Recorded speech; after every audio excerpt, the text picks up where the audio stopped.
ধরে না, এখনকার মা বোনেরা কোরআন হাদিস পড়ে না, ও আল্লাহ টিকটকে ভিডিও ওরা করে। মনিরামপুরে করে না, করে মানে কি ঝাপা বাবর দেখতে দেখতে তবে ক্লান্ত হয়ে গেছে। ও বাবা সুলো মশনে হেঁটে আসে, তুম পাশে আয়ে।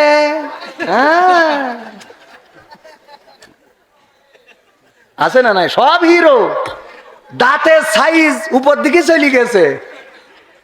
এত আমি মানে বুঝেও পারি রে আল্লাহর বান্দারা। হ্যাঁ ওখান থেকে দেখছে পালদেশি জানা। সত্য বলছি না মিথ্যা বলছি? অথচ আগের সময় আমার মা বোনেরা কোরআন তেলাওয়াত করতেন, ফজরের নামাজের পরে গুনগুন গুনগুন গুনগুন করে কোরআন তেলাওয়াত করতেন। সন্ধ্যাবেলা মাগরিবের নামাজের পরে লম্ফ একটা ধরিয়ে সামনে বসে রেহাল কাটের পরে কত সুন্দর করে কোরআন তেলাওয়াত করতেন। এখন কি সেই সময়টা আর আছে নাকি? না থাকার কারণে ওই মায়েরা সিরিয়াল দেখে আর এখনকার মেয়েরা টিকটক করে।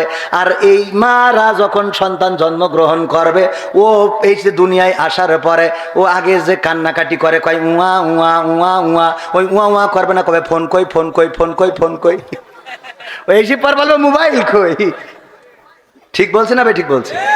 ও কান্নারও টাইম নেই, ওই এসে পর কবে আমার সে ফোন কই, ফেসবুক আইডি কি খোলা হয়েছে, টিকটক করবো।